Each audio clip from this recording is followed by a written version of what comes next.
different that you were really getting fit? Most definitely.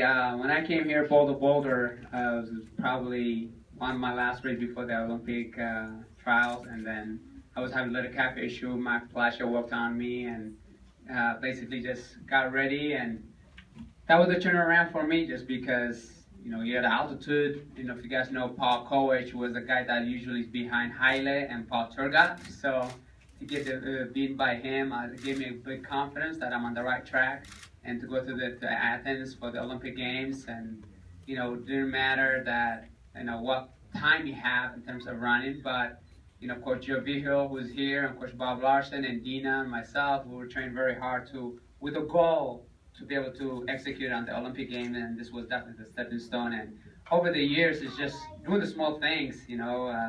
I was at Colorado Springs one time. Greg Virgin tells me I was doing therapy, and he's like, "I never did this," So you have to do the small details that make a big difference to be the person that you want to be, and train smart, not harder anymore. And it's just been a blessing. You nail it when it needs to. Just you have to qualify, and you got a gold and silver at the Olympic Games, and you got to make it count. And for us, it's been it. Just peak at the right time. And sometimes you use races as the tune-up races. Boulder was a tune-up race for me. It wasn't the race that I was getting for, but it gave you a benchmark. If I can train harder and smarter and wiser, I can hit it on a home run. And that's what I did.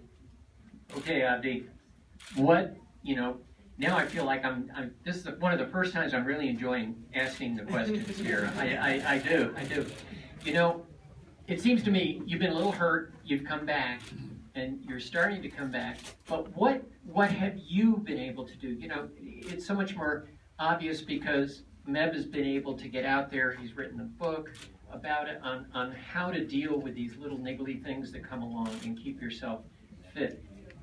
What's the one thing about your training that you do that you think has enabled you truly to stay at such a high level despite injuries for so many years? Thank you, Frank.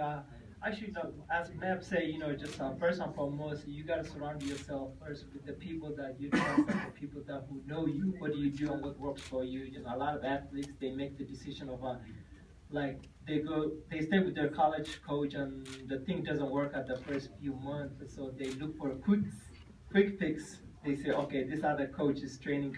You have some athletes that are running faster, they go there. So they just, for me, I have a struggle for a few times, but at the same time, I just stay where I was, stay with my coach, Dave Murray at the University of Arizona, who coached me almost 20 years. So, and when I'm struggling, when things are not going well, I don't get down to myself. I don't say okay, this is it, this is the end of my career, or anything that bad. I just take a time off, just go talk to my friends, recover well, just make sure I'm healthy when I get back to training, and that's all I do all the time. And the thing didn't, I'm real happy in my career where it went from where I started to where I am right now. I'm real happy. I haven't hit the big one like Meb did, but at the same time, I'm not saying I never will, because I'm only 38 years old, so I'm not even 40 years old. So I still have a long way to go. So when Meb won a Boston Marathon last year, he was 38. So that's in the morning I wake up and I say, Meb won it when he was 40, so it's when he was 39 almost. So I still have a few more months to catch up.